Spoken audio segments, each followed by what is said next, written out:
সম্পর্ক যখন নড়বড়ে ঠিক তখনই নতুন বিতর্কে বাংলাদেশি অভিনেত্রী জয়া আহসান। ভারতের স্বাধীনতা দিবসের আগে কলকাতার রাজপথে মধ্যরাতের পদযাত্রায় অংশ নেওয়াকে ঘিরে উঠেছে প্রশ্ন, জয়া আহসান কবে থেকে ভারতীয়?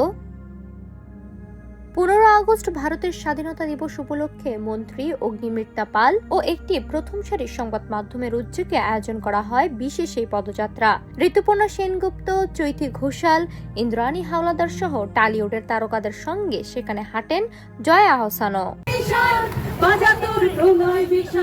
ওয়াকাথানে কারার ওই লৌহ কপাট থেকে এ মেরে ওয়াতানকে লোগো বিভিন্ন গানে অংশ নেন জয়া। তবে তার অংশগ্রহণের ছবি প্রকাশ্যে আসতে শুরু হয় আলোচনা সমালোচনা। সবচেয়ে সরব হন অভিনেত্রী শ্রীলেখা মিত্র।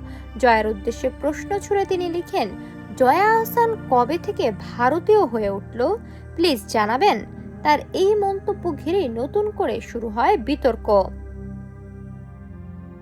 তবে জানা গেছে অগ্নিমিত্রা পালের বিশেষ আমন্ত্রণেই ওয়াকাথানে অংশ নেন জয়া। শুধু ভারতের স্বাধীনতা উদযাপন নয়, নারীর স্বাধীনতা, নিরাপত্তা ও সমমর্যাদার বার্তাও ছিল আয়োজনটির অন্যতম উদ্দেশ্য। একটি পদযাত্রা, একটি প্রশ্ন, আর তাতেই দুই বাংলায় নতুন বিতর্ক। জয়া আহসানের অংশগ্রহণ কি শুধুই সাংস্কৃতিক বন্ধুত্ব, নাকি এর মধ্যেই খোঁজা হচ্ছে অন্য কোনো পরিচয়ের হিসাব? সাদিয়াতু হালিমা, সোনালী নিউজ।